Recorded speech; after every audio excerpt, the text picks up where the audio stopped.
दोस्तों, सोचो जरा, कोई तुम्हारी इतनी बेइज्जती कर दे कि गुस्से में तुम उसके पूरे खानदान के वारिस को उसके ही महल में खत्म कर दो। ठीक ऐसा ही किया थियो रैग्नर ने। जैसे ही दुश्मन जमीन पर गिरा, अगले ही पल दर्जनों तलवारें उसकी गर्दन पर टिक गईं। बस एक इशारा मिलता और उसका काम तमाम हो जाता। लेकिन थियो के चेहरे पर डर का नामो निशान तक नहीं था। उसने बड़े आराम से सिर्फ एक शब्द कहा। अगले ही पल एक अदृश्य ताकत ने सभी दुश्मनों को हवा में उछाल दिया। आखिर सामने कोई साधारण तलवारबाज नहीं, बल्कि महान रैग्नर कुल का असली उत्तराधिकारी खड़ा था। लेकिन हमेशा से उसकी जिंदगी ऐसी नहीं थी। कुछ साल पहले उसका पूरा परिवार बर्बादी का शिकार हो चुका था। उनका शाही महल जलकर राख बन गया था। उसकी मां की मौत के बाद वह बिल्कुल अकेला पड़ गया, क्योंकि वही एक इंसान थी जो उसे सबकी तानों और बेइज्जती से बचाती थी। थियो दिन रात मेहनत करता, पसीना बहाता, लेकिन हर बार नतीजा सिर्फ नाकामी ही मिलता। ऊपर से जिन लोगों पर उसने भरोसा किया, उन्हीं ने उसकी पीठ में छुरा घोंप दिया। आखिरकार वह मौत के दरवाजे तक पहुंच गया। उसे लगा अब कहानी यहीं खत्म हो जाएगी। लेकिन किस्मत के भी अपने खेल होते हैं। जैसे ही उसने दोबारा आंखें खोली, वह हैरान रह गया। वह पूरे 10 साल पीछे लौट चुका था। वही पुराना प्रशिक्षण मैदान, वही जगह जहां से उसकी जिंदगी बर्बाद होना शुरू हुई थी। थियो समझ ही नहीं पा रहा था कि आखिर उसके साथ हो क्या रहा है। उसने चारों तरफ नजर दौड़ाई तो देखा कि रैंडन बिल्कुल जिंदा उसके सामने खड़ा है। तभी उसे एहसास हुआ कि शायद भगवान ने उसे एक और मौका दिया है, ताकि इस बार वह अपनी किस्मत बदल सके। इतने में अचानक उसकी आंखों के सामने नीली रोशनी से बना एक अजीब सा पर्दा दिखाई दिया।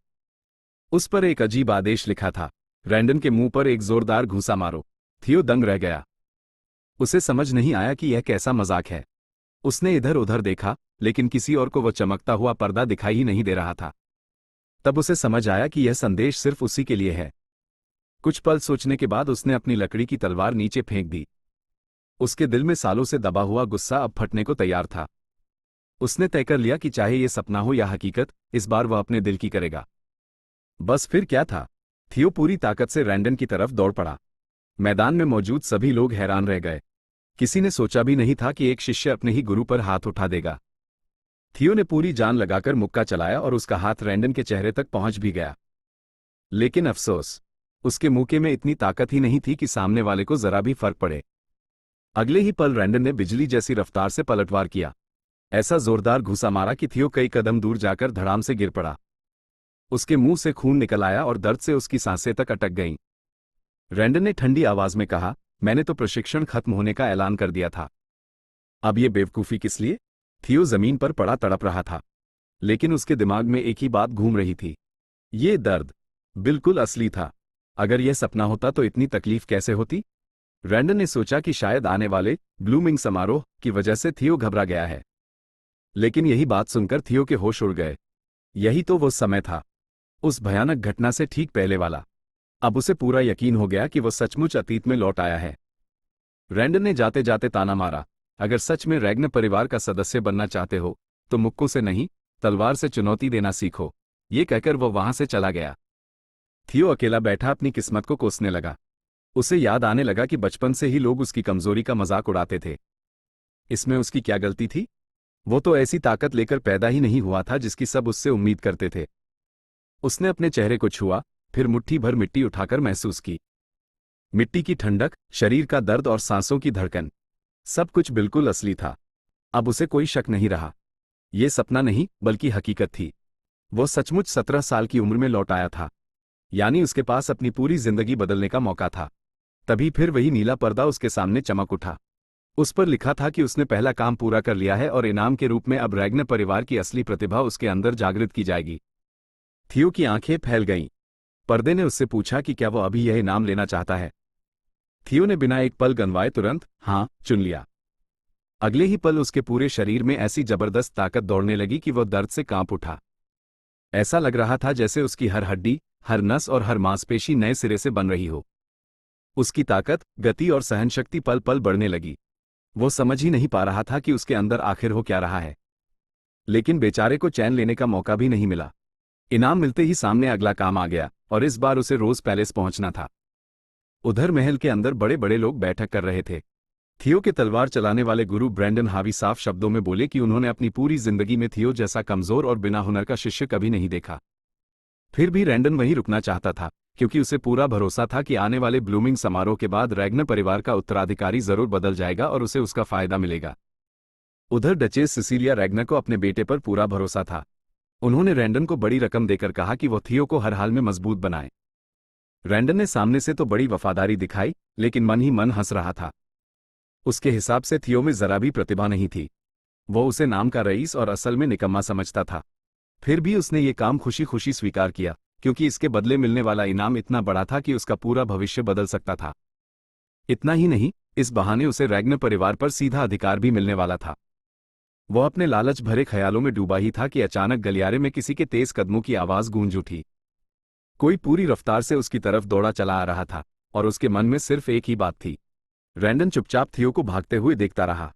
पहले तो उसे समझ ही नहीं आया कि अचानक इस लड़के को क्या हो गया, लेकिन अगले ही पल उसके चेहरे पर गुस्सा साफ दिखाई देने लगा। वो दांत पीसते हुए बड़बड़ाया, ये लड़का पहले की तरह आज भी उतना ही बदतमीज है। उधर महल के गलियारे में डचेस सिसिलिया एक नौकरानी से बात कर रही थी। तभी अचानक थियो पूरी रफ्तार से उनकी तरफ दौड़ता हुआ आया। उसकी सांसें तेज चल रही थी और आंखों में अजीब सी बेचैनी थी। माँ! उसकी आवाज सुनकर सिसिलिया घबरा गईं। जैसे ही उन्होंने पीछे मुड़कर देखा, उनका बेटा उनके सामने खड़ा था। अगले ही पल थियो बिना कुछ कहे अपनी मां के गले से लिपट गया। सिसिलिया मुस्कुरा दी। उन्हें लगा शायद आज प्रशिक्षण के बाद बेटे का मन भावुक हो गया है। उन्होंने प्यार से उसके सिर पर हाथ फेरते हुए उसे सीने से लगा लिया। लेकिन थियो के लिए यह सिर्फ एक गले लगना नहीं था। उसे अब पूरा यकीन हो चुका था कि वह सचमुच 10 साल पीछे लौट आया है। उसकी आंखों के सामने अपनी पिछली जिंदगी की सबसे दर्दनाक यादें घूमने लगी। उसे साफ दिखाई देने लगा कि कैसे उसकी मां उसके सामने खून से लथपथ जमीन पर गिर गई थी, और वो बेबस होकर कुछ भी नहीं कर पाया था। उसे वो शख्स भी याद आया जिसने जबरदस्ती उसका सिर उठाकर उसे अपनी मां की मौत देखने पर मजबूर किया था। ये याद आते ही उसका दिल अंदर से टूटने लगा, लेकिन उसने अपने चेहरे पर हल्की सी मुस्कान बनाए रखी ताकि उसकी मां को उसके दर्द का जरा भी एहसास न हो। सिसिलिया हैरानी से उसे देखने लगी। उन्हें समझ नहीं आ रहा था कि आज उनका बेटा इतना बदला बदला क्यों लग रहा है। उधर थियो मन ही मन कसम खा चुका था, इस बार मैं सब बदल दूंगा, मां को कुछ नहीं होने दूंगा।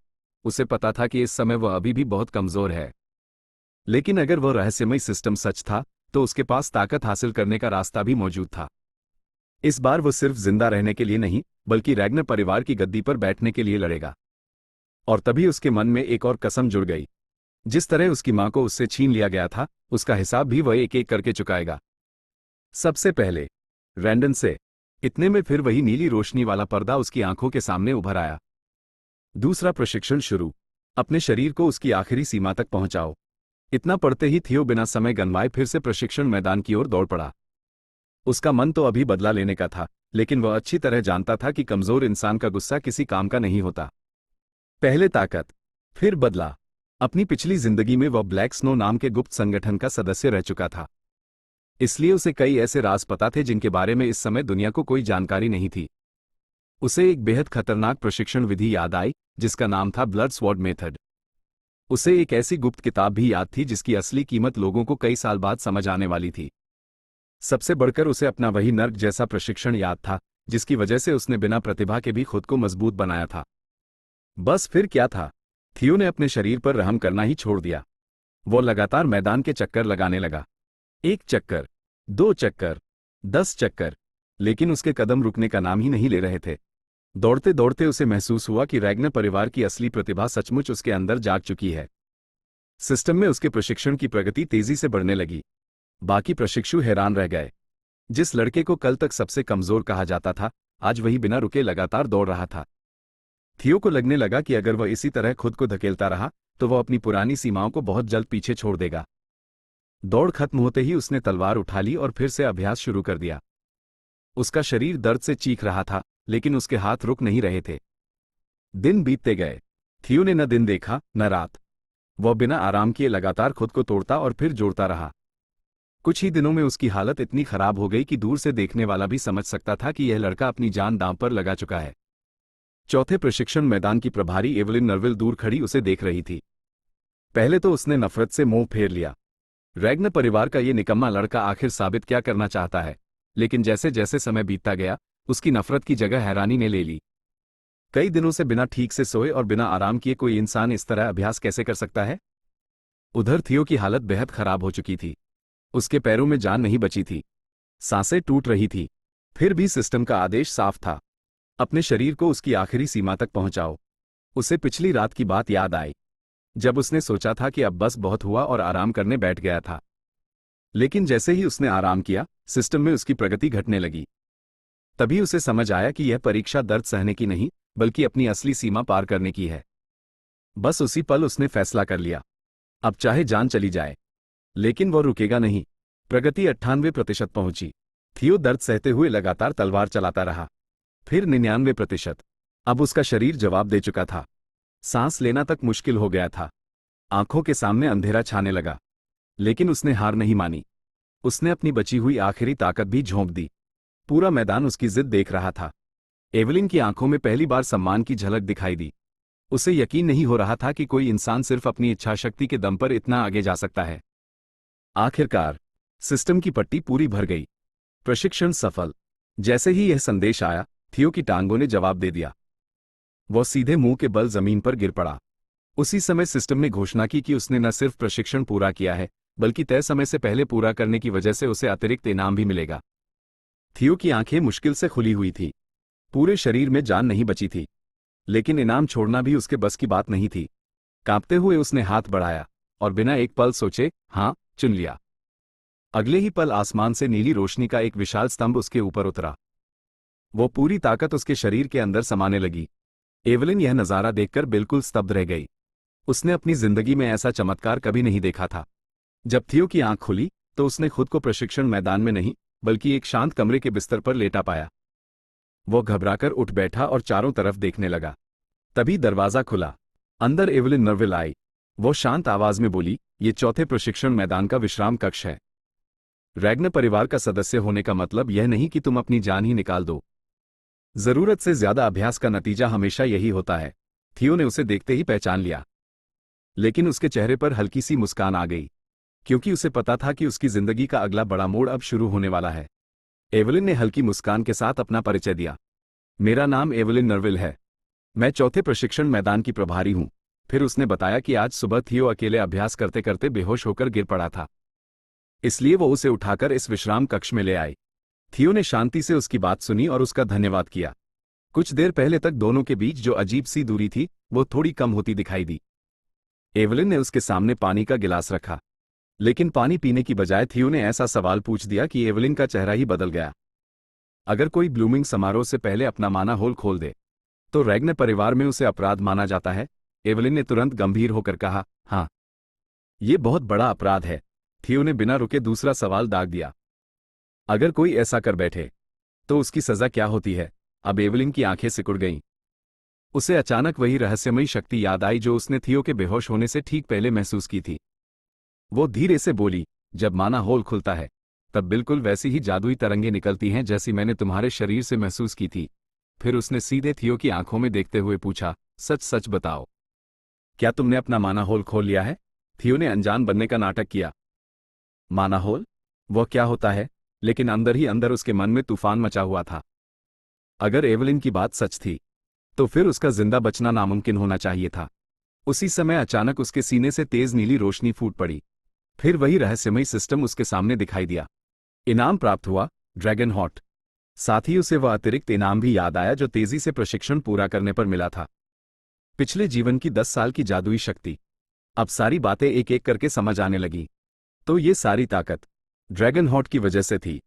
सिस्टम ने समझाया कि असली ड्रैगन अपने दिल के अंदर माना होल बना सकते हैं। इसी वजह से वे सामान्य जीवों की तुलना में कई गुना ज्यादा आसानी से जादुई शक्ति का इस्तेमाल कर पाते हैं। लेकिन इंसानों के शरीर में ऐसा होना लगभग असंभव था। अगर किसी साधारण इंसान के अंदर माना होल जबरदस्ती बना दिया जाए, तो उसका शरीर उसी पल फटकर नष्ट हो जाएगा। सिर्फ ड्रैगन का दिल ही इतनी भयानक शक्ति को सह सकता था। और अब वो ड्रैगन हॉट थियो के शरीर के अंदर धड़क रहा था। मतलब उसे ऐसा इनाम मिला था जो शायद पूरी दुनिया में किसी इंसान को कभी नहीं मिला। लेकिन जितना बड़ा इनाम था, उतना ही बड़ा खतरा भी उसके सामने खड़ा था, क्योंकि उसके सामने बैठी एवलिन नर्विल कोई साधारण औरत नहीं थी। वो कभी राज्य की सबसे ताकतवर तलवारबाजों में गिनी जाती थी। उसने अपनी जिंदगी में कई भयानक ड्रैगनों का शिकार किया था। इतना ही नहीं, वह अपने सख्त नियमों और अटल न्याय के लिए मशहूर थी। उसकी नज़र में नियम सबसे ऊपर थे। अगर उसे जरा भी यकीन हो जाता कि थियो के अंदर ड्रैगन हॉट है तो वो बिना एक पल सोचे उसे मौत की सजा दिलवा देती। लेकिन थियो घबराया नहीं। उसने तुरंत सोचना शुरू किया। अगर राज छिपा रहे तो खतरा भी टल सकता है। उसने एवलिन की तरफ देखकर शांत आवाज में कहा, मैं भी रैग्नर परिवार का उत्तराधिकारी हूं। अगर मेरे बारे में ऐसी बात बाहर गई तो पूरे परिवार की बदनामी होगी। एवलिन ने सिर हिलाया। बदनामी अपनी जगह है, लेकिन नियम सबके लिए बराबर हैं। थियो मुस्कुराया। और अगर कोई उत्तराधिकारी का अपमान करे या उसे धमकाए तब? एवलिन ने बिना झिझके जवाब दिया, उसकी सजा भी मौत है। थियो ने बहस करने की बजाय एक अलग रास्ता चुना। एवलिन अभी भी अपने शक से पूरी तरह मुक्त नहीं हुई थी। वो धीरे धीरे उसके पास आई। उसने अपना हाथ थियो के सीने पर रखा और उसकी जादुई शक्ति को महसूस करने लगी। दोनों की सांसें जैसे रुक गईं। कुछ पल बाद एवलिन ने आंखें खोल दी। वो पूरी तरह हैरान थी। उसे वहां कोई माना होल मिला ही नहीं। थियो ने मासूम बनते हुए पूछा, तो मिला मेरा माना होल? असल में उसे पहले से पता था कि ऐसा ही होगा, क्योंकि ड्रैगन हॉट का माना होल साधारण माना होल जैसा नहीं था। वो अपनी इच्छा से उसे पूरी तरह छिपा सकता था। यही वजह थी कि एवलिन चाहकर भी कोई सबूत नहीं ढूंढ पाई। अचानक के सामने घुटनों के बल बैठ गया। अगर मैंने कोई अपराध किया है तो मुझे अभी सजा दे दीजिए। तुम किस अपराध की बात कर रहे हो? अब खेल पूरी तरह थियो के हाथ में था। उसने धीरे से कहा, अगर आपको यकीन था कि मैंने नियम तोड़े हैं फिर भी आपने किसी को नहीं बताया, इसका मतलब आप भी अब इस राज की हिस्सेदार बन चुकी हैं। ये सुनकर एवलिन बिल्कुल चुप हो गई। पहली बार उसके चेहरे पर आत्मविश्वास की जगह उलझन दिखाई दी।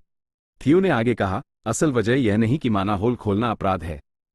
असली वजह यह है कि रैग्नर परिवार डरता है कहीं कोई ऐसा इंसान पैदा न हो जाए जिसकी ताकत उनके काबू से बाहर हो। उसकी आंखों में आत्मविश्वास चमक उठा। और शायद वही इंसान मैं बनने वाला हूं। इतना कहकर वो मुस्कुराया। वैसे मेरी चिंता करने के लिए धन्यवाद। ये कहकर थियो कमरे से बाहर निकल गया। एवलिन वहीं खड़ी रह गई। उसके पास थियो की किसी भी बात का जवाब नहीं था। चलते चलते थियो मन ही मन मुस्कुराया। ड्रैगन हॉट के साथ उसे पिछले जीवन की पूरे 10 साल की जादुई शक्ति भी मिल चुकी थी। अब उसे पूरा भरोसा था कि इस जन्म में वह पहले से कहीं ज्यादा ताकतवर बनेगा। कुछ दिन बाद थियो फिर से रैंडन के साथ प्रशिक्षण लेने लगा। हालांकि उसका शरीर पहले से कहीं ज्यादा मजबूत हो चुका था, लेकिन रैंडन की ट्रेनिंग हर दिन और ज्यादा परेशान करने वाली होती जा रही थी। धीरे धीरे थियो को एक अजीब बात समझ आने लगी। रैंडन उसे सही तलवारबाजी सिखाने की बजाय जानबूझकर गलत तरीके सिखा रहा था। हर सलाह, हर सुधार उसे आगे बढ़ाने के बजाय पीछे धकेल रहा था। अब थियो का शक और भी गहरा हो गया। उसे यकीन होने लगा कि उसकी पिछली जिंदगी में जिस हत्यारे ने उस पर हमला किया था उसके पीछे कहीं न कहीं रैंडन का ही हाथ था। अब उसका अगला लक्ष्य साफ था, उस असली गुनहगार का चेहरा दुनिया के सामने लाना। इसी बीच अचानक उसे एक और तरीका याद आया जिससे वो सच्चाई तक पहुंच सकता था। उसी समय प्रशिक्षण के दौरान एक दूसरे प्रशिक्षक ने सबके सामने रैंडन को जोर जोर से डांटना शुरू कर दिया। लेकिन रैंडन भी चुप रहने वालों में से नहीं था। उसने गुस्से में पलटकर कहा, मैं तुम्हारे जैसे निकम्मे इंसान की बेइज्जती और नहीं सुनने वाला। दोनों के बीच माहौल पल भर में गर्मा गया। उसने साफ शब्दों में कहा, मुझे एक असली तलवारबाज गुरु चाहिए। ये सुनते ही वहां मौजूद प्रशिक्षक दंग रह गया। उसे पहले लगा कि शायद उसने कुछ गलत सुन लिया है, लेकिन थियो ने दोबारा कहा, मैं अपने वर्तमान गुरु को बदलना चाहता हूं। उन्होंने आज तक मुझे कुछ भी सही नहीं सिखाया। इतना सुनते ही रैंडन का चेहरा गुस्से से लाल हो गया। लेकिन वह पीछे हटने वालों में से नहीं था। वह आगे बढ़ा और तिरस्कार भरी आवाज में बोला, जिस आदमी को तुम गुरु कह रहे हो उसकी तलवारबाजी किसी काम की नहीं है। मैं ऐसे इंसान से एक पल भी नहीं सीखना चाहता। ये सुनकर वह प्रशिक्षक बुरी तरह अपमानित महसूस करने लगा। उसे समझ आ गया कि अगर सबके सामने उसकी शिक्षा को नाकाम मान लिया गया तो उसकी नौकरी भी जा सकती है और उसे वापस अकादमी भेज दिया जाएगा। उधर कैमिलिया पैलेस में इस झगड़े की खबर आग की तरह फैल चुकी थी। एक आदमी हांफता हुआ अंदर घुसा और बोला, बड़ी खबर है। हमारे गुरु के शिष्य ने ऐसा बवाल कर दिया है कि एक हफ्ते बाद द्वंद्व होना तय हो गया है। कमरे में बैठे लोग चुपचाप उसकी बात सुनने लगे। वह आगे बोला, उस लड़के ने सबके सामने अपने ही गुरु पर इल्जाम लगाया कि उसकी नाकामी की वजह वही है।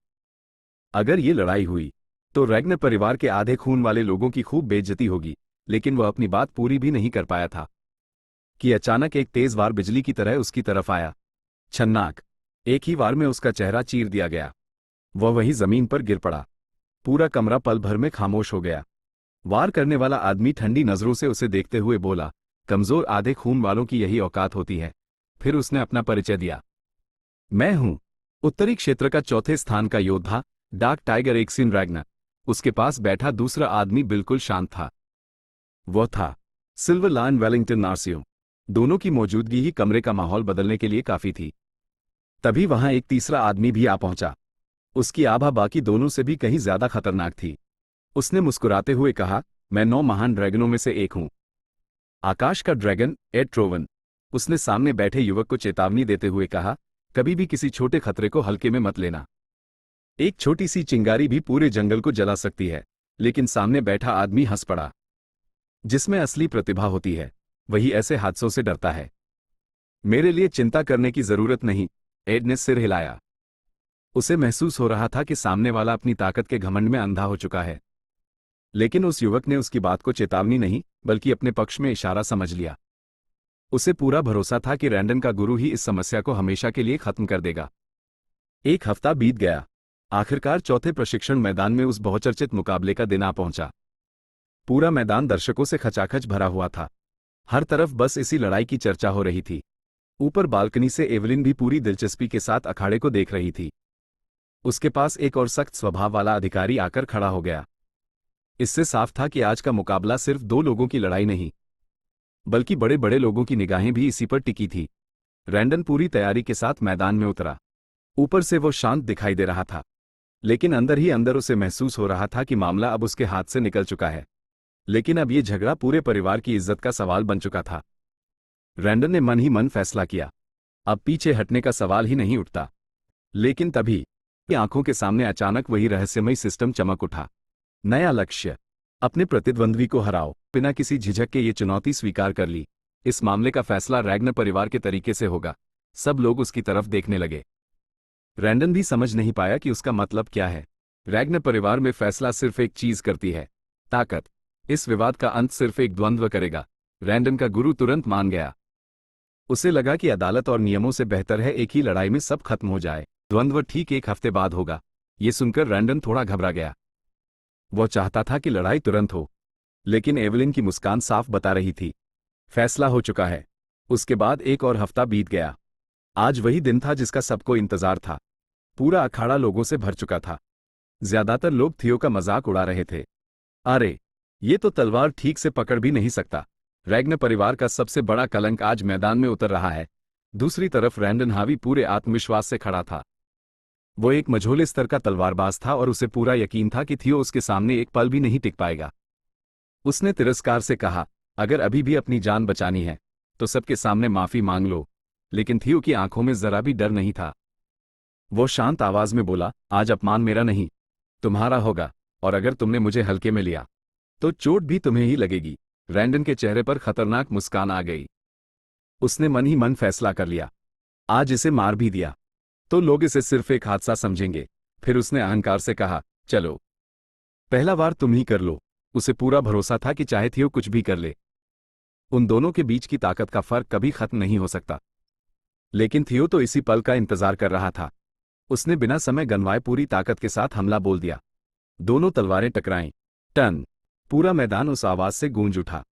सभी लोगों को उम्मीद थी कि अगले ही पल थियो हवा में उछल जाएगा, लेकिन ऐसा कुछ भी नहीं हुआ। थियो लगातार रैंडन के वार रोक रहा था। एक वार, दूसरा वार, तीसरा वार। दोनों बराबरी से तलवारें भिड़ा रहे थे। दर्शकों की आंखें हैरानी से फैल गईं। ये कैसे हो सकता है जिस लड़के को सब निकम्मा समझते थे? वो रैंडन जैसे अनुभवी तलवारबाज के सामने डटा हुआ था। उधर रैंडन खुद को समझाने लगा, बस थोड़ा सा बेहतर हुआ है, आखिर है तो अभी भी सिर्फ एक नौसिखिया। लेकिन उसके दिल के किसी कोने में पहली बार हार का डर जन्म लेना शुरू हो चुका था। रैंडन अभी भी खुद को दिलासा दे रहा था, ये लड़का चाहे जितना भी कोशिश कर ले, मेरे सामने इसकी कोई औकात नहीं। लेकिन जैसे जैसे दोनों की तलवारें लगातार टकरा रही थी, उसका आत्मविश्वास धीरे धीरे टूटने लगा, क्योंकि सामने खड़ा थियो हार मानने का नाम ही नहीं ले रहा था। उधर ऊपर बालकनी में कुछ लोग एवलिन से सवाल कर रहे थे, तुमने ये द्वंद्व होने ही क्यों दिया? एवलिन बिल्कुल शांत रही। उसने कहा, अगर सिर्फ रैंडन को हटाना ही काफी होता तो मैं ऐसा कब का कर चुकी होती। उसकी बात सुनकर सब चौंक गए। फिर उसने धीरे धीरे असली सच्चाई बतानी शुरू की। मुझे शुरू से ही रैंडन पर शक था। जब मैंने देखा कि वो थियो को अजीब और गलत तलवारबाजी सिखा रहा है, तभी मैंने उसकी जांच शुरू कर दी थी। ये सुनकर थियो भी हैरान रह गया। वो चुपचाप एवलिन की हर बात ध्यान से सुनने लगा। एवलिन ने आगे कहा, जांच करते करते मुझे एक बहुत बड़ा राज पता चला। रैंडन अकेला काम नहीं कर रहा था। उसके पीछे एक छिपा हुआ संगठन है, और उस संगठन के सारे सुराग सीधे डोंगैक पैलेस तक पहुंचते हैं। थियो की आंखें सिकुड़ गईं। अब उसे समझ आने लगा कि उसके साथ जो कुछ भी हुआ, वो सिर्फ एक गुरु और शिष्य का झगड़ा नहीं था। ये तो राजमहल के अंदर चल रही सत्ता की लड़ाई का हिस्सा था। वो गुस्से से मुट्ठी भींचते हुए बोला, तो मैं सिर्फ किसी की चाल का मोहरा था। एवलिन हल्का सा मुस्कुराई। कम से कम तुमने खुद ये बात समझ तो ली। थियो ने गहरी सांस ली। लेकिन इससे क्या होगा? मेरी ताकत अभी भी इतनी नहीं कि मैं रैंडन को हरा सकूं। आप आखिर करना क्या चाहती हैं? एवलिन ने पूरे विश्वास के साथ जवाब दिया, तुम खुद को जितना कमजोर समझते हो, असल में तुम उतने हो नहीं। उधर मैदान में रैंडन ने पूरी ताकत से एक जोरदार वार किया। साथ ही वो चिल्लाया, अभी भी समय है, हार मान लो। लेकिन इस बार थियो पहले वाला थियो नहीं था। उसने बड़ी सफाई से रैंडन के वार को मोड़ दिया। न सिर्फ हमला रोका, बल्कि उसी ताकत का इस्तेमाल करके रैंडन का संतुलन भी बिगाड़ दिया। पहली बार रैंडन के चेहरे पर घबराहट साफ दिखाई दी। उसने मन ही मन सोचा, यह वही थियो नहीं हो सकता। थियो का चेहरा बिल्कुल शांत था। वो बिना घबराए एक एक वार रोक रहा था। अब ये किस्मत नहीं थी, बल्कि उसकी असली ताकत थी। रैंडन जितनी तेजी से हमला करता, थियो उतनी ही आसानी से उसे रोक देता। अब रैंडन खुद समझ नहीं पा रहा था कि एक साधारण प्रशिक्षु अचानक इतना माहिर कैसे बन गया। दर्शकों की भी सांसें थम गईं। अब किसी को नहीं लग रहा था कि थियो सिर्फ बचाव कर रहा है। उल्टा, रैंडन ही धीरे धीरे पीछे धकेला जा रहा था। ऊपर खड़ी एवलिन ये सब देखकर बिल्कुल भी हैरान नहीं थी। मानो उसे पहले से पता था कि यही होने वाला है। वो मुस्कुराकर बोली, अगर मैं इसे सिर्फ एक हफ्ते तक खुद प्रशिक्षण दूं, तो ये रैंडन जैसे तलवारबाज को बहुत आसानी से पीछे छोड़ देगा। थियो ने उसकी तरफ देखा। लेकिन किसी दूसरे के शिष्य को सिखाना तो नियमों के खिलाफ है। फिर उसने रैंडन की तरफ देखा और ठंडी आवाज में बोला, वैसे भी यह आदमी गुरु कहलाने के लायक नहीं है। एवलिन का प्रस्ताव सुनकर थियो का मन डोल गया। ऐसा मौका दोबारा शायद कभी नहीं मिलने वाला था। लेकिन उसके मन में एक सवाल अभी भी बाकी था, आप मेरी इतनी मदद क्यों कर रही हैं? क्या सिर्फ उस घटना की वजह से? एवलिन ने सिर हिलाया। वह भी एक वजह है, लेकिन असली वजह कुछ और है। वो मुस्कुराई। जिस इंसान में असली प्रतिभा दिखाई दे, उसे आगे बढ़ाना मेरा फर्ज है। उधर मैदान में रैंडन की हालत खराब होती जा रही थी। अब वो सिर्फ बचाव कर रहा था। हर बार तलवार टकराने पर उसके चेहरे का रंग उड़ जाता। उसके मन में सिर्फ एक ही सवाल घूम रहा था, आखिर ये लड़का इतना ताकतवर कब बन गया? लेकिन उसका अहंकार अभी भी टूट नहीं रहा था। उसने खुद को समझाया, जरूर इसने शुरू से अपनी असली ताकत छिपा रखी थी। इसी बीच थियो ने अचानक ऊंची आवाज में कहा, अरे, तुम्हारे पीछे कौन खड़ा है? रैंडन बिना सोचे समझे पीछे मुड़ गया। बस उसे यही गलती भारी पड़ गई। थियो ने बिजली जैसी रफ्तार से हमला किया। धड़ाम! रैंडन कई कदम दूर जाकर जमीन पर गिर पड़ा। थियो हंसते हुए बोला, इतनी पुरानी चाल में भी फंस गए? फिर उसका चेहरा अचानक गंभीर हो गया। उसने तलवार सीधी रैंडन की तरफ तान दी। सच बताओ, क्या तुम्हारा संबंध डोंगैक पैलेस से है? ये सवाल सुनते ही रैंडन का चेहरा सफेद पड़ गया। उसकी आंखों में साफ डर दिखाई देने लगा। उसे समझ ही नहीं आया कि थियो को यह राज कैसे पता चला। रैंडन, क्या तुम्हें पता है अपना एक हाथ खोने का दर्द कैसा होता है? रैंडन कुछ समझ पाता उससे पहले ही छन्नाक एक ही वार में उसकी बांह शरीर से अलग होकर हवा में उछल गई। चारों तरफ खून की बौछार फैल गई। रैंडन दर्द से जमीन पर गिर पड़ा। उसकी आंखों में यकीन ही नहीं हो रहा था कि अभी अभी क्या हुआ। पूरा मैदान पत्थर की तरह खामोश हो गया। किसी ने सपने में भी नहीं सोचा था कि मुकाबले का नतीजा ऐसा होगा। रैंडन दर्द से जोर जोर से चीखने लगा, लेकिन थियो बिल्कुल शांत खड़ा रहा। उसके चेहरे पर गुस्सा नहीं, सिर्फ ठंडा फैसला दिखाई दे रहा था। वो बोला, अब मुझे पूरा यकीन हो गया। मेरा शक सही था। मैं पहले से कहीं ज्यादा मजबूत हो चुका हूं। रैंडन कांपती आवाज में बोला, तू आखिर कहना क्या चाहता है? थियो की आंखों में पुरानी नफरत चमक उठी। याद है, तुम हमेशा कहते थे कि मेरी बर्बादी की वजह मैं खुद हूं। लेकिन सच तो यह है, मेरी मौत का असली जिम्मेदार भी तुम ही थे। रैंडन के होश उड़ गए। उसे कुछ भी समझ नहीं आ रहा था, लेकिन थियो अब उसे कोई मौका देने के मूड में नहीं था। उसने तलवार उठाई और कहा, रैग्न परिवार का एक ही नियम है, सिर्फ ताकतवर ही जिंदा रहने का हक रखता है। पहले मैं सबसे कमजोर था, लेकिन आज कमजोर तुम हो। रैंडन डर के मारे दया की भीख मांगने लगा। लेकिन थियो की आंखों में अब जरा भी रहम नहीं बचा था। अगले ही पल उसकी तलवार आखिरी बार हवा को चीरती हुई रैंडन की तरफ बढ़ी। जैसे ही रैंडन का अंत हुआ, थियो की आंखों के सामने सिस्टम चमक उठा। प्रशिक्षण अभियान पूरा हुआ। पूरा मैदान सन्न रह गया। किसी को समझ नहीं आ रहा था कि अभी अभी उन्होंने अपनी आंखों के सामने क्या देख लिया। कुछ लोग थियो से डर रहे थे, तो कुछ को अब भी यकीन नहीं हो रहा था कि एक साधारण शिष्य ने अपने ही गुरु जैसे अनुभवी तलवारबाज को हरा दिया। तभी सिस्टम का दूसरा संदेश आया। लक्ष्य से अधिक सफलता प्राप्त हुई। अतिरिक्त इनाम दिया जाएगा। थियो ने बिना किसी भाव के इनाम स्वीकार कर लिया। अगले ही पल सिस्टम ने उसके इनाम की जानकारी दी। उसे एक ऐसी विशेष क्षमता मिली थी जिससे वह दूसरों की ताकत और क्षमताओं का निरीक्षण कर सकता था।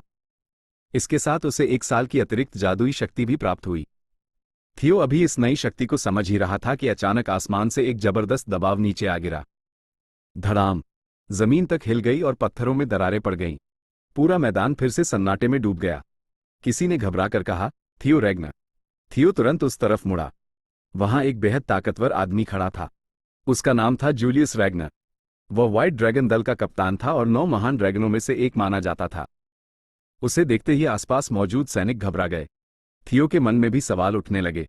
ये यहां क्यों आया है और यह मुझे कब से देख रहा था?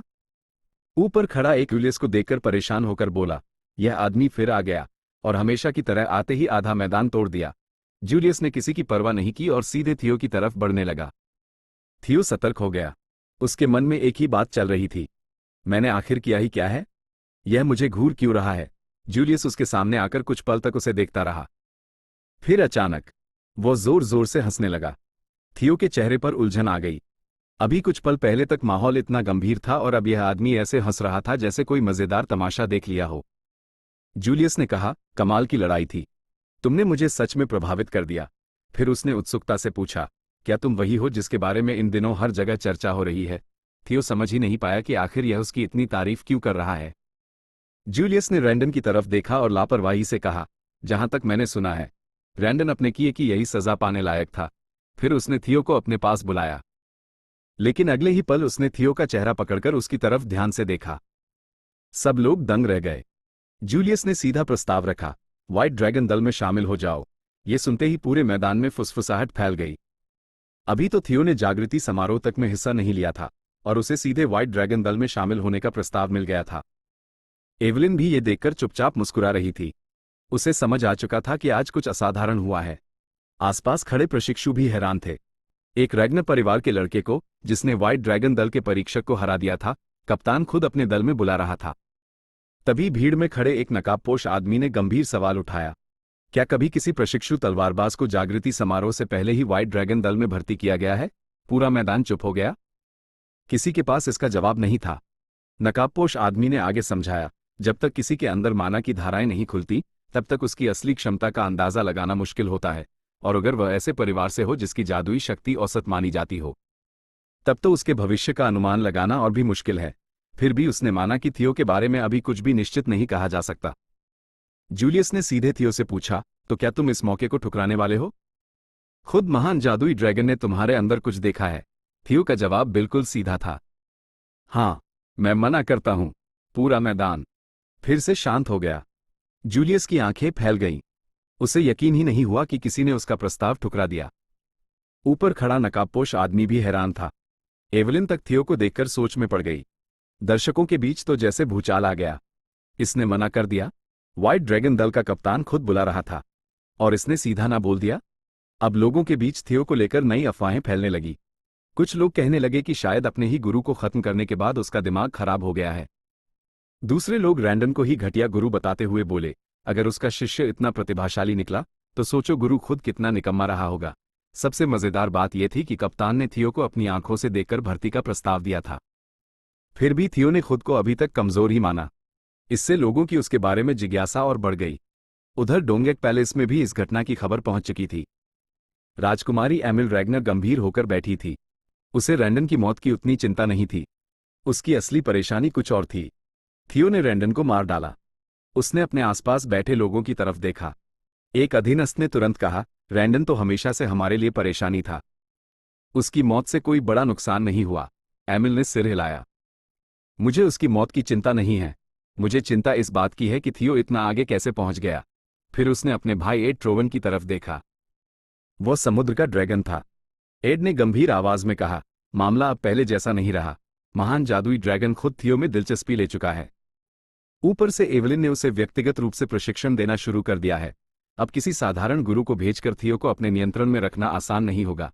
एमिल ने चिंता से पूछा, लेकिन अगर थियो इतना अलग दिखाई देने लगा तो क्या हम उसे रोज पैलेस में आसानी से शामिल कर पाएंगे? एड ने तुरंत कहा, यही तो असली समस्या है। अगर हमें रोज पैलेस पर नियंत्रण चाहिए तो हमें अभी की शक्ति संतुलन व्यवस्था बनाए रखनी होगी। तभी एक आदमी हंसते हुए बोला, आप लोग बेवजह चिंता कर रहे हैं। परिवार का मुखिया थियो जैसे मामूली लड़के की तरफ कभी ध्यान नहीं देगा। वह अभी भी कमजोर है। एवलिन और जादुई ड्रैगन अगर कमजोर लोगों में प्रतिभा ढूंढ रहे हैं तो इसका मतलब यह नहीं कि थियो अचानक कोई महान योद्धा बन गया। एड ने उसकी बात बीच में ही काट दी। बस करो, एक्सियन। उसकी आवाज में इतनी सख्ती थी कि पूरा कमरा शांत हो गया।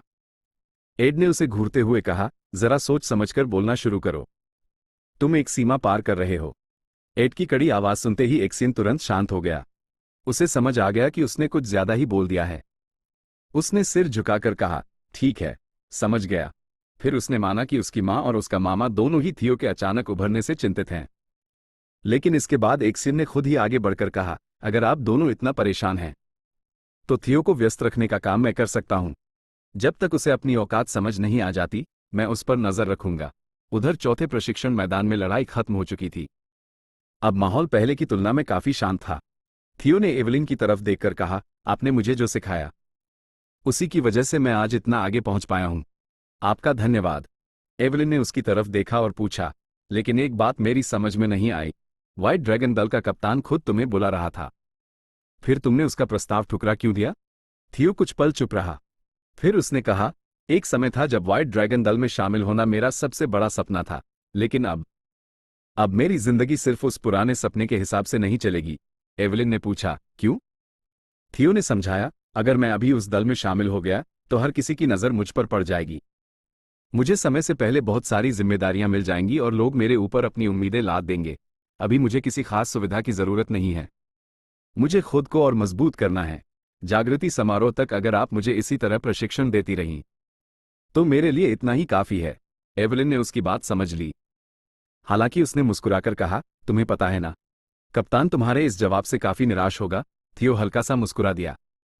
तभी उसे अपनी नई क्षमता याद आई, निरीक्षण। उसने तुरंत ये क्षमता एवलिन पर इस्तेमाल कर दी। अगले ही पल उसके सामने एवलिन की पूरी जानकारी दिखाई देने लगी। नाम, एवलिन नरविल। उम्र, 24 वर्ष। पद, व्हाइट ड्रैगन दल की उपकप्तान। विशेषता, महान तलवारबाज। अनुभव, कई प्रतिभाशाली शिष्यों को प्रशिक्षित कर चुकी हैं। थियो की आंखें चमक उठीं। ये क्षमता तो कमाल की है। अब वो समझ चुका था कि आगे चलकर निरीक्षण उसके लिए कितनी उपयोगी साबित होने वाली है। लेकिन तभी उसकी नजर जानकारी की आखिरी पंक्ति पर पड़ी और उसका चेहरा अचानक गंभीर हो गया। सिस्टम ने उसका एक आखिरी प्रशिक्षण लक्ष्य दिखाया था, रैग्नर परिवार के अपमानजनक नाम से छुटकारा पाओ। थियो कुछ समझ पाता उससे पहले ही एक लड़का उसके सामने आकर खड़ा हो गया। उसने सम्मान से कहा, क्या मुझे आपसे कुछ बात करनी है? थियो ने उसकी तरफ देखा। लड़का काफी गंभीर और डरावना दिखाई दे रहा था। उसने अपना परिचय दिया, मेरा नाम सिविल ड्रे है। मैं दक्षिणी चौकी से आया हुआ प्रशिक्षु तलवारबाज हूं। थियो ने मन ही मन सोचा, यह मुझसे आखिर चाहता क्या है? उसी समय सिस्टम ने भी उस लड़के की जानकारी दिखा दी। सिविल ड्रे, कुशल तलवारबाज। उसकी सबसे बड़ी इच्छा थी थियो के साथ मुकाबला करना। थियो के लिए यह थोड़ा अजीब था। जिस लड़के का चेहरा ऐसा था जैसे वह अभी किसी का सिर लेकर घर जाएगा, वही उससे लड़ने के लिए इतना उत्साहित था। सिविल ने सीधे कहा, मैं आपका अनुसरण करना चाहता हूं। थियो की आंखें फैल गईं। क्या? सिविल ने आगे कहा, सच कहूं तो पहले मैं भी आपको रैग्नर परिवार का वही निकम्मा समझता था जिसके लिए वह अपमानजनक नाम इस्तेमाल किया जाता था। थियो के चेहरे पर हैरानी साफ दिखाई देने लगी। तो अचानक तुम्हारा विचार कैसे बदल गया? सिविल ने जवाब दिया, क्योंकि मैंने आपको प्रशिक्षण लेते हुए देखा। जब बाकी लोग थोड़ी देर में थक जाते थे तब भी आप लगातार अभ्यास करते रहते थे। फिर मैंने अपनी आंखों के सामने आपकी ताकत को बढ़ते देखा, खासकर उस लड़ाई में जब आपने अपने से कहीं ताकतवर प्रतिद्वंद्वी के सामने भी हार नहीं मानी। सिविल की आंखों में अब साफ सम्मान था। उस दिन मुझे समझ आया कि आप सिर्फ नाम के रैग्नर नहीं हैं। फिर उसने झुककर कहा, मैं आपसे मुकाबला करना चाहता हूं। कृपया मुझे अनुमति दीजिए। थियो को पहले शक हुआ। उसे लगा कि कहीं ये भी कोई चाल तो नहीं। लेकिन सिस्टम की जानकारी बिल्कुल साफ थी। सिविल सच में उसकी इज्जत करता था। वो सिर्फ अपनी ताकत परखने के लिए थियो से लड़ना चाहता था। ये देखकर थियो को थोड़ा आश्चर्य हुआ। उसे लगा था कि जैसे जैसे उसकी ताकत बढ़ेगी वैसे वैसे दुश्मन भी बढ़ते जाएंगे। लेकिन अब एक और चीज हो रही थी। लोग उसे सिर्फ चुनौती देने के लिए नहीं, बल्कि उसका साथ देने के लिए भी उसके पास आने लगे थे। थियो ने तुरंत एक महत्वपूर्ण बात समझी। अगर उसे सच में एक दिन रैग्नर कुल का नेतृत्व करना है तो उसे अपने भरोसेमंद लोगों की भी जरूरत होगी। शायद ये लड़का भी उसी रास्ते की पहली सीढ़ी हो। उसे लगा कि यह मुलाकात उसके आखिरी प्रशिक्षण लक्ष्य से भी जुड़ी हो सकती है। थियो ने एवलिन की तरफ देखा। मुझे एक पल दीजिए। एवलिन पीछे हट गई और मुस्कुराते हुए बोली, जाओ, देखती हूं तुम क्या कर सकते हो। थियो ने मन ही मन सोचा, बहुत जल्द आपको इसका जवाब मिल जाएगा। सिविल ने तलवार निकाली। मैं दक्षिणी चौकी का प्रशिक्षु तलवारबाज हूं। मुझे उम्मीद है कि आप मुझे अच्छा मुकाबला देंगे। थियो ने भी अपनी तलवार थाम ली। अगले ही पल सिविल पूरी रफ्तार से उसकी तरफ झपटा। उसने पहला वार इतनी ताकत से किया कि हवा तक चीरती हुई सुनाई दी। थियो ने सामने से उसका वार रोक लिया। दोनों तलवारें टकराईं। टन। चिंगारियां चारों तरफ फैल गईं। सिविल की आंखें फैल गईं। उसकी सबसे बड़ी ताकत हमेशा उसकी गति रही थी, लेकिन आज थियो ने उसकी तेजी को भी आसानी से पकड़ लिया था। सिविल ने लगातार कई वार किए। थियो हर वार को बेहद शांत और सटीक तरीके से रोकता रहा। अब सिविल को समझ आ गया था कि जिस थियो को वो कभी कमजोर समझता था, वो लड़का अब कहीं पीछे छूट चुका है। अचानक थियो ने लड़ाई की गति बदल दी। सिविल के आत्मविश्वास को उसी के खिलाफ इस्तेमाल करते हुए उसने एक बेहद साफ वार किया। सिविल की तलवार हाथ से छूटकर दूर जा गिरी। वो संभल भी नहीं पाया था कि थियो का अगला वार उसे पीछे की तरफ धकेल चुका था। कुछ ही पलों में मुकाबला खत्म हो गया। सिविल जमीन पर बैठा था, लेकिन उसके चेहरे पर हार की निराशा नहीं थी, बल्कि वो खुशी से मुस्कुरा रहा था। कमाल है, मैं सच में आपसे हार गया। उसने थियो को सम्मान से देखा। थियो ने भी उसकी तरफ हाथ बढ़ाया। मुकाबला अच्छा था, मैंने भी इससे कुछ सीखा है। तभी थियो की नजर अपनी तलवार पर पड़ी। उसके दिमाग में एक नया विचार आया। अगर निरीक्षण की क्षमता दूसरों पर काम कर सकती है, तो क्या मैं इसे खुद पर भी इस्तेमाल कर सकता हूं? उसने तुरंत खुद पर निरीक्षण का इस्तेमाल किया, और इस बार उसके सामने उसकी अपनी पूरी जानकारी खुल गई। उसका नाम, पद, प्रतिभाएं और छिपी हुई क्षमताएं सब दिखाई देने लगी। सबसे खास बात यह थी कि अब उसकी क्षमताओं को अंकों में भी देखा जा सकता था। थियो की आंखें चमक उठीं। अब उसे अंदाजा लगाने की जरूरत नहीं थी कि वह कितना मजबूत हो रहा है। वो खुद अपनी प्रगति देख सकता था। उसकी जादुई शक्ति देखकर वो समझ गया कि इसका बड़ा हिस्सा ड्रैगन हॉर्ट और पिछले जीवन से मिली 10 साल की शक्ति की वजह से था। लेकिन फिर उसकी नजर एक बेहद अजीब संख्या पर पड़ी। भाग्य। बेहद नकारात्मक। थियो कुछ पल तक उस संख्या को घूरता रहा। ये क्या बला है, उसने सोचना शुरू किया। क्या उसकी पिछली जिंदगी में जो एक के बाद एक दुर्भाग्य आते रहे, उन सब की वजह यही बेहद खराब भाग्य था? अगर ऐसा है तो उसे अपनी ताकत के साथ साथ अपने भाग्य को भी सुधारना होगा। थियो ने मन ही मन फैसला किया, अब चाहे जो हो, मैं इस बदकिस्मती को भी ठीक करके रहूंगा। लेकिन तभी उसे महसूस हुआ कि मैदान का माहौल अचानक बदल गया है। वो धीरे धीरे पीछे मुड़ा। सामने खड़े सभी प्रशिक्षु उसे ही घूर रहे थे। गुलाबी बालों वाली एक लड़की दूर से पूरी लड़ाई देख रही थी। वो मन ही मन सोचती है कि रैंडन भले ही बड़े योद्धाओं के सामने कमजोर रहा हो, लेकिन उसे हराना भी कोई बच्चों का खेल नहीं था। थियो ने न सिर्फ रैंडन को हराया था, बल्कि व्हाइट ड्रैगन दल के कप्तान की तारीफ भी हासिल कर ली थी। अब रैग्नर परिवार के लोगों की नज़र में थियो की इज्जत अचानक बढ़ने लगी थी। और जहां इज्जत बढ़ती है, वहां आमतौर पर दो चीजें आती हैं, या तो सम्मान या फिर जलन। लेकिन इस बार ज्यादातर लोग थियो को सम्मान की नज़र से देख रहे थे। कई प्रशिक्षु उत्साह में उसके पास आने लगे। तो जो बातें हम सुन रहे थे वो सच थी। थियो सच में इतना मजबूत हो गया है। कुछ तो मन ही मन अपना हिसाब लगाने लगे। अगर मैं इसके सामने लड़ूं तो कितनी देर टिक पाऊंगा? तभी एक लड़का आगे आया। उसका नाम था येडी नारिन। उसकी आंखों में जोश साफ दिखाई दे रहा था। उसने सीधे थियो से कहा, मैं तुमसे मुकाबला करना चाहता हूं। थियो ने बिना किसी हैरानी के उसका नाम लेते हुए कहा, येडी नारिन, है ना? येडी चौंक गया। तुम्हें मेरा नाम पहले से पता है? थियो ने हल्की मुस्कान के साथ कहा, आओ यही मुकाबला कर लेते हैं। येडी ने अपना परिचय देते हुए कहा, मैं नारिन विस्काउंट परिवार का बेटा हूं। तुम्हारे साथ तलवार भिड़ाना मेरे लिए सम्मान की बात होगी। अगले ही पल दोनों ने तलवारें निकाल ली। थियो ने बिना समय गंवाए पहला वार कर दिया। येडी भी पूरे जोश के साथ सामने आया। दोनों की तलवारें टकराईं और चारों तरफ चिंगारियां बिखर गईं। लेकिन इस बार थियो को लड़ते हुए एक अलग ही एहसास हुआ। हर वार के साथ उसकी साधारण तलवारबाजी और बेहतर होती जा रही थी। येडी ने पूरी ताकत से एक और वार किया। थियो ने बड़ी आसानी से उसके हमले को घुमाकर निकाल दिया और सही मौके का इंतजार करने लगा। जैसे ही उसे थोड़ा सा मौका मिला, उसने तुरंत पलटवार किया। उसकी तलवार सीधे येडी की रक्षा को भेदती हुई आगे निकल गई। मुकाबला वहीं खत्म हो गया। येडी कुछ पल तक बिल्कुल जड़ खड़ा रहा।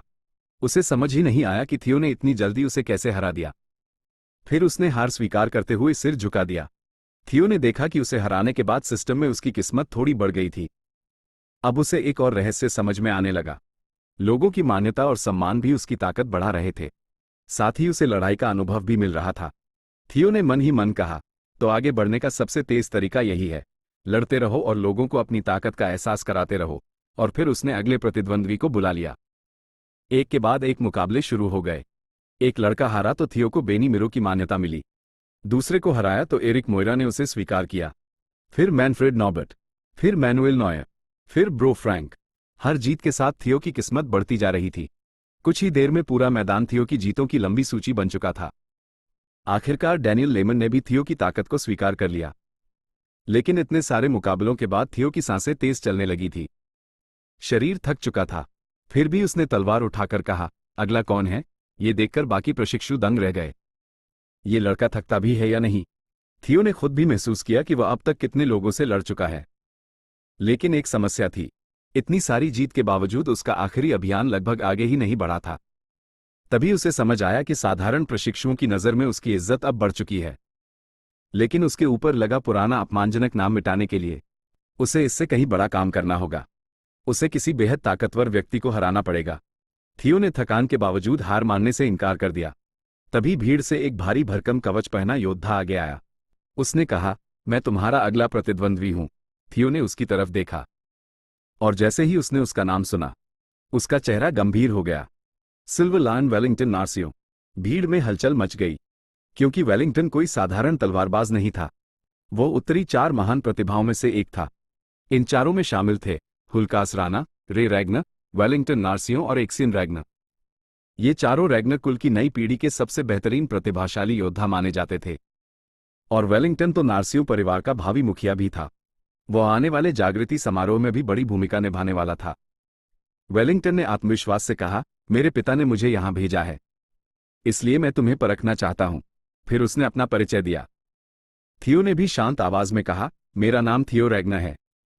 मैं भी उसी जागृति समारोह का हिस्सा हूं। लेकिन मन ही मन थियो काफी उत्साहित था। जिस तलवारबाजी प्रतिभा की वह अपनी पिछली जिंदगी में प्रशंसा करता था, आज वही उसके सामने खड़ा था। थियो ने सोचा, मैंने कभी नहीं सोचा था कि मुझे वेलिंगटन जैसे योद्धा से लड़ने का मौका मिलेगा, लेकिन शायद यही मौका मुझे पता देगा कि मैं वास्तव में कितना मजबूत हो चुका हूं। दोनों ने अपनी तलवारें संभाली। पूरा मैदान शांत हो गया। फिर वेलिंगटन ने अचानक हमला कर दिया। उसकी गति इतनी तेज थी कि थियो को संभलने तक का समय नहीं मिला। दोनों की तलवारें टकराईं। टन। वेलिंगटन का वार इतना भारी था कि थियो पीछे की तरफ धकेल दिया गया। थियो के मन में पहली बार सवाल उठा, क्या मैं सच में इसे हरा सकता हूं? लेकिन उसने हार नहीं मानी। वो लगातार उसके वार झेलता रहा। सिस्टम में उसके अभियान की प्रगति धीरे धीरे बढ़ रही थी। मतलब, कम से कम वो मुकाबले में टिक तो रहा था। लेकिन तभी दोनों की तलवारें एक बार फिर पूरी ताकत से टकराईं। धूल का गुबार चारों तरफ फैल गया। कुछ पल के लिए किसी को कुछ दिखाई नहीं दिया। फिर धूल छटी और थियो की आंखें फैल गईं। उसकी तलवार टूट चुकी थी। टूटी हुई तलवार का हिस्सा जमीन पर गिर पड़ा। पूरा मैदान शांत हो गया। वेलिंगटन अब भी बिल्कुल शांत खड़ा था। उसे पहले ही समझ आ चुका था कि मुकाबला खत्म हो चुका है। एक तरफ थियो की टूटी तलवार और दूसरी तरफ वेलिंगटन की तलवार उसकी ओर तनी हुई थी। दर्शकों को यकीन ही नहीं हो रहा था। अभी कुछ देर पहले तक थियो लगातार लोगों को हरा रहा था, लेकिन अब उत्तरी 4 महान योद्धाओं में से एक ने उसे इतनी आसानी से रोक दिया था। कुछ लोग थियो की हिम्मत की तारीफ करने लगे। हार गया तो क्या हुआ, कम से कम उसने डरकर पीछे हटने की कोशिश नहीं की। लेकिन वेलिंगटन ने सीधी बात कही, हार तो हार होती है। पूरा मैदान फिर शांत हो गया। वेलिंगटन धीरे धीरे थियो की तरफ बढ़ा और थियो पहली बार महसूस कर रहा था कि उसकी और असली महान योद्धाओं की ताकत के बीच अभी भी बहुत बड़ा अंतर है। वेलिंगटन ने थियो की तरफ देखा। उसके चेहरे पर कोई गुस्सा नहीं था। उल्टा वह मुस्कुराते हुए बोला, तुमने मुझे अच्छा मुकाबला दिया, इसके लिए धन्यवाद। फिर उसने थियो की टूटी हुई तलवार की तरफ इशारा किया। तुम्हारी तलवार पहले से काफी घिस चुकी थी और तुम लगातार कई मुकाबले लड़कर थक भी चुके थे। इसलिए इस हार को मैं पूरी तरह तुम्हारी कमजोरी नहीं मानूंगा। लेकिन थियो ने तुरंत सिर हिला दिया। मुझे किसी की दया नहीं चाहिए। उसने अपनी टूटी तलवार को देखा और शांत आवाज में कहा, जिस पल मेरी तलवार टूटी उसी पल मुकाबला खत्म हो गया था। असली लड़ाई में दुश्मन यह नहीं देखेगा कि मैं थका हुआ हूं या मेरी तलवार कमजोर है। इसलिए हार मेरी ही है। वेलिंगटन ये सुनकर खुश हो गया। उसे थियो की ईमानदारी और हार के बाद भी शांत रहने का तरीका पसंद आया। दोनों ने एक दूसरे से हाथ मिलाया। कोई दुश्मनी नहीं, कोई बहाना नहीं, बस दो तलवारबाजों के बीच सम्मान। वेलिंगटन ने कहा, उम्मीद है अगली बार हम दोनों पूरी ताकत के साथ मुकाबला करेंगे। थियो ने मुस्कुराकर जवाब दिया, मुझे भी उसी दिन का इंतजार रहेगा। ये देखकर आसपास खड़े लोग हैरान रह गए। थियो भले ही हार गया था, लेकिन उसने उत्तरी 4 महान योद्धाओं में से एक वेलिंगटन का सम्मान हासिल कर लिया था। और जैसे ही यह सम्मान मिला, सिस्टम में उसकी प्रगति फिर से बढ़ गई। यानी थियो अब समझ चुका था कि हर जीत जरूरी नहीं होती। कभी कभी एक अच्छी हार भी बहुत कुछ दे जाती है। पास खड़ी एक लड़की यह सब देखकर हल्की मुस्कान के साथ थियो को देख रही थी। उधर थियो मन ही मन वेलिंगटन की ताकत का हिसाब लगा रहा था। यह आदमी सच में बहुत मजबूत है। मैंने पिछले कुछ दिनों में जितनी भी ताकत हासिल की है, उसके बावजूद इसके सामने अंतर साफ दिखाई दे गया। लेकिन थियो निराश नहीं हुआ। उसने खुद से कहा, इसका मतलब बस इतना है कि मुझे अभी और ऊपर जाना है। अपनी पिछली जिंदगी की यादें, नई शक्तियां और छिपी हुई तकनीकें होने के बावजूद थियो को समझ आ चुका था कि असली ताकत की ऊंचाई अभी बहुत दूर है। फिर भी इस हार से उसे कुछ बहुत कीमती मिला था। लोगों की नजरों में उसकी इज्जत बढ़ गई थी। हालांकि अभियान से मिलने वाला इनाम उसकी उम्मीद से कम था, लेकिन थियो ने हार नहीं मानी। अगली बार इससे भी बड़े मंच पर अपनी ताकत साबित करूंगा। वह वहां से जाने ही वाला था कि वेलिंगटन ने उसे रोक लिया। रुको। थियो पीछे मुड़ा। वेलिंगटन ने कहा, मैं यहां सिर्फ तुमसे मुकाबला करने नहीं आया था। थियो की भौहें उठ गईं। वेलिंगटन ने अपनी बात आगे बढ़ाई, मैं तुम्हें एक और जगह आने का निमंत्रण देने आया हूं। कहा? जोरयांग सभा में। ये नाम सुनते ही आसपास खड़े प्रशिक्षुओं में हलचल मच गई। जोरयांग सभा कोई साधारण बैठक नहीं थी। वहां सिर्फ चुनिंदा और प्रभावशाली युवा ही शामिल होते थे। और सबसे बड़ी बात, थियो को बुलाने वाला खुद वेलिंगटन था। थियो ने हैरानी से पूछा, जोरयांग सभा? वो जानता था कि वहां रैग्नर कुल के बड़े बड़े उत्तराधिकारी और दूसरे प्रभावशाली परिवारों के बच्चे आते हैं। थियो को थोड़ा संदेह हुआ, क्या मेरे जैसे व्यक्ति को वहां जाने की अनुमति भी है? वेलिंगटन हंस पड़ा, तुम्हें अनुमति मांगने की जरूरत नहीं है। तुम वहां आने के पूरी तरह योग्य हो। फिर उसने समझाया कि यह उनकी उम्र के युवाओं की एक तरह की पूर्व समारोह सभा थी। लेकिन थियो को वेलिंगटन की बात में कुछ अजीब लगा। वह अचानक उसे इतनी अहम जगह पर क्यों बुला रहा था? फिर थियो को एक और बात याद आई। इस सभा का असली केंद्र एक्सियन था, और एक्सियन से जुड़े लोगों को करीब से देखना उसके लिए काफी फायदेमंद हो सकता था। थियो ने मन ही मन सोचा, अगर वहां ऐसे लोग मौजूद हैं जो मुझे नीचा दिखाना चाहते हैं, तो इससे बेहतर मौका और क्या होगा। उसकी पुरानी बदनामी मिटाने वाला अभियान भी चल रहा था। अगर वो वहां अपनी पहचान बना सका तो उसका काम और आसान हो सकता था। ऊपर से चामेलिया महल और एक्सियन के बारे में भी उसे बहुत कुछ जानने को मिल सकता था। थियो ने आखिरकार निमंत्रण स्वीकार कर लिया। उसने हाथ बढ़ाकर निमंत्रण ले लिया। उसी पल उसकी अभियान की प्रगति फिर बढ़ गई। वेलिंगटन मुस्कुराया, अच्छा फैसला है। वहां जाने से पहले अगर तुम्हें कुछ पूछना हो तो मुझसे पूछ लेना। सभा 2 सप्ताह बाद होने वाली थी। दूर खड़ी वही लड़की चुपचाप ये सब देख रही थी। उसके हाथ में धुआं छोड़ती हुई चीज थी और उसके चेहरे से साफ लग रहा था कि वो समझ चुकी है। थियो अब जिस दुनिया में कदम रखने वाला है, वहां से चीजें बहुत तेजी से बदलने वाली हैं। कुछ समय बाद कहानी रोज महल पहुंचती है। थियो की मां उसे देखते ही इतनी खुशी से उसके पास दौड़ी कि थियो भी एक पल के लिए चौंक गया। मेरे बेटे। थियो ने शांत भाव से उसका स्वागत किया। लेकिन उसकी मां अकेली नहीं आई थी। उसके साथ कई सेवक थे और ऐसा लग रहा था जैसे उसने थियो के लिए पहले से ही पूरा कार्यक्रम बना रखा हो। थियो कुछ पूछ पाता उससे पहले उसकी मां ने उत्साह से कहा, मुझे सब पता चल चुका है। तुम्हें जोरयांग सभा में बुलाया गया है। फिर वो गर्व से बोली, अब तुम एक्सियन और वेलिंगटन जैसे बड़े परिवारों के उत्तराधिकारियों के साथ बैठोगे। यहां तक कि सभा के बड़े अधिकारी भी तुम पर नजर रख रहे हैं। थियो ने सोचा, इतनी जल्दी मेरी खबर इतनी दूर तक पहुंच गई?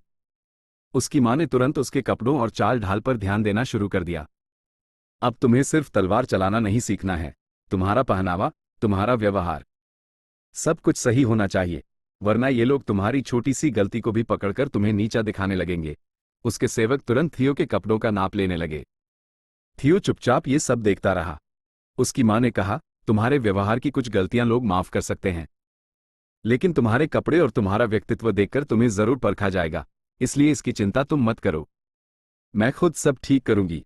मां की बात सुनकर थियो के भीतर अजीब सी भावना उठी। उसे अपनी पिछली जिंदगी याद आ गई। उसकी मां एक उपपत्नी थी, इसी वजह से रैग्नर परिवार के लोगों ने उसे हमेशा नीची नजर से देखा था। थियो जानता था कि उसकी मां की कोई गलती नहीं थी, फिर भी सिर्फ इसलिए कि वह एक ऐसे बेटे की मां थी जिसे परिवार स्वीकार नहीं करता था, उसे वर्षों तक अपमान सहना पड़ा। जब उसकी मां ने प्यार से फिर कहा, मेरे बेटे, तो थियो के भीतर दबा हुआ अपराधबोध और प्यार दोनों एक साथ जाग उठे। इस बार उसने खुद को पीछे नहीं किया, उसने अपनी मां को अपने पास आने दिया। उसकी मां ने कहा, मुझे हमेशा से विश्वास था कि तुम एक दिन सफल होगे। थियो के चेहरे पर एक सच्ची मुस्कान आ गई। उसने भी अपनी मां को गले लगा लिया। उस पल उसने मन ही मन वादा किया, अब आपको मेरी चिंता करने की जरूरत नहीं है। मैं सिर्फ जोरयांग सभा में जाने वाला नहीं हूं, मैं उस पूरी सभा में अपनी जगह बनाकर रहूंगा। 2 सप्ताह पलक झपकते ही बीत गए। आखिरकार जोरयांग सभा का दिन आ गया। महल के बाहर वेलिंगटन एक रथ लेकर थियो का इंतजार कर रहा था। तभी थियो उसकी तरफ आता दिखाई दिया।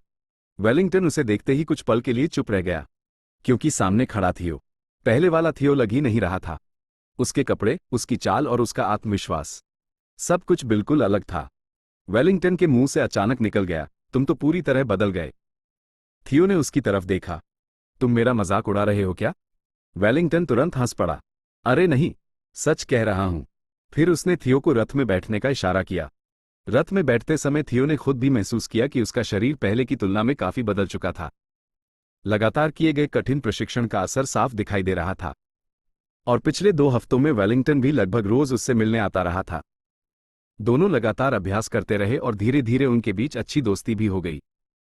उनके अभ्यास को देखकर कई दूसरे प्रशिक्षु भी थियो के आसपास जमा होने लगे थे। अब लोग सिर्फ उसे देखने नहीं आते थे, बल्कि उसके साथ प्रशिक्षण लेने और उसका अनुसरण करने भी लगे थे। वेलिंगटन खुद सोचने लगा, पता नहीं मैं इसके साथ इतना गहरा कैसे फंस गया, और इस तरह थियो के साथ बिताए वे मजेदार प्रशिक्षण वाले दिन उसकी यादों में ताज़ा हो उठे। चामेलिया महल की ओर जाते हुए थियो के मन में पिछले 2 हफ्तों की सारी घटनाएं घूम रही थी। इतने कम समय में उसकी जिंदगी पूरी तरह बदल चुकी थी। अब वह पहली बार इस तरह की बड़ी राजसी दावत में शामिल होने जा रहा था। वेलिंगटन ने उसे समझाया कि दावत में जाकर किसी की बातों पर तुरंत भरोसा मत करना, खासकर एक्सिन से तो बिल्कुल नहीं, क्योंकि वह बड़ा चालाक और शरारती आदमी है। असल में इस पूरी दावत का इंतजाम वेलिंगटन ने नहीं, बल्कि एक्सिन ने ही किया था। उसने जानबूझकर थियो को बुलाया था और उसके लिए ये पूरा तमाशा सजाया था। ये सुनकर थियो के चेहरे पर हल्की मुस्कान आ गई। मन ही मन वह बोला, अच्छा, तो खेल का निमंत्रण खुद मेरे पास चलकर आया है। उधर एक्सिन रैग्ना आराम से बैठा दावत शुरू होने का इंतजार कर रहा था। उसके चेहरे पर ऐसी मुस्कान थी जैसे उसे पहले से पता हो कि आज रात किसी की इज्जत का कचूमर निकलने वाला है। वो थियो को अपने से बहुत नीचे समझ रहा था और उसे सबके सामने नीचा दिखाने के लिए बेहद उत्साहित था। कुछ देर बाद गाड़ी चामेलिया महल के सामने जाकर रुक गई। वेलिंगटन ने थियो को आने की सूचना दी और दोनों गाड़ी से नीचे उतरे। जैसे ही थियो ने महल को देखा, उसकी आंखों में ठंडापन उतर आया। वो इस जगह को अच्छी तरह पहचानता था। अपने पिछले जीवन में इसी महल ने उसकी तरक्की के रास्ते में कई रुकावटें खड़ी की थीं। लेकिन इस बार कहानी अलग थी। थियो मन ही मन सोचता है, एक दिन मैं इस महल को भी अपने कब्जे में लूंगा, और रोज पैलेस को भी। महल का एक सेवक दोनों को अंदर ले जाने लगा। रास्ते में उसने बताया कि एक्सिन खुद प्रवेश द्वार पर उनका इंतजार कर रहा है। थियो तुरंत समझ गया कि यह सम्मान नहीं, बल्कि जानबूझकर किया गया अपमान है। उसके पुराने उपनाम को लेकर एक्सिन पहले ही लोगों में बातें फैला चुका था और अब वो सामने से उसे नीचा दिखाने की तैयारी कर रहा था। लेकिन थियो बिल्कुल नहीं घबराया। उसने मन ही मन कहा, तुमने मुझे बुलाया है तो मैं भी खाली हाथ नहीं आया। देखते हैं आज किसकी शाम खराब होती है। तभी ऊपर से एक अजीब सी चमक दिखाई दी। थियो ने सिर उठाकर देखा ही था कि वेलिंगटन अचानक चिल्लाया, थियो, सावधान। अगले ही पल ऊपर से एक बड़ा थैला नीचे गिरा और सीधे थियो पर आकर फट गया। चारों तरफ सफेद धूल का बादल छा गया। वेलिंगटन घबरा गया, लेकिन कुछ पल बाद धूल के बीच से थियो की आवाज आई, मैं बिल्कुल ठीक हूं। धूल नीचे बैठी तो थियो ने अपने कपड़ों को देखा और समझ गया कि वह कोई खतरनाक हमला नहीं था। उस पर फूलों का चूरा डाला गया था। थियो ने मन ही मन सोचा, तो ये हत्या नहीं, मजाक है। पिछले जीवन वाला मैं शायद इसे झेल भी नहीं पाता, लेकिन अब मेरी गति और मेरी समझ दोनों पहले जैसी नहीं रही। फिर उसने वेलिंगटन की तरफ देखा और समझ गया कि वह इस मजाक में शामिल नहीं था। थियो ने ऊपर महल की खिड़की की ओर देखा। वहां कुछ लोग खड़े होकर हंस रहे थे। उनमें से एक ने बड़ी बेशर्मी से कहा, अरे इतना गंभीर क्यों हो रहे हो? ये तो बस भाइयों के बीच किया गया छोटा सा स्वागत था। वेलिंगटन का चेहरा गुस्से से लाल हो गया। वो बोला, इसे स्वागत कहते हो? किसी को अपमानित करना तुम्हारे परिवार की परंपरा है क्या? तभी एक्सिन सामने आया। उसके चेहरे पर शिकारी जैसी मुस्कान थी। वह ऐसे व्यवहार कर रहा था जैसे उसने कोई बहुत मामूली मजाक किया हो। एक्सिन बोला, अरे थियो, इतनी छोटी सी बात पर नाराज होने की जरूरत नहीं है। थियो ने उसकी तरफ देखा, लेकिन कोई गुस्सा नहीं दिखाया। वो चुपचाप एक्सिन को ऊपर से नीचे तक देखने लगा। फिर अचानक बोला, धन्यवाद। एक्सिन की मुस्कान वहीं रुक गई। उसे उम्मीद थी कि थियो गुस्सा करेगा, बहस करेगा या शिकायत करेगा, लेकिन यहां तो उल्टा ही हो गया। थियो ने शांत स्वर में कहा, आपने इतना शानदार स्वागत किया है कि अब मुझे दावत का और भी इंतजार हो रहा है। एक्सिन कुछ पल के लिए समझ ही नहीं पाया कि थियो सच बोल रहा है या उसका मजाक उड़ा रहा है, और यही चीज उसे सबसे ज्यादा दिलचस्प लगी। एक्सिन मन ही मन सोचने लगा, ये पहले जैसा बेवकूफ नहीं है। आखिर इसके अंदर इतना बदलाव आया कहां से? इसके बाद दोनों दावत के मुख्य कक्ष में पहुंचे।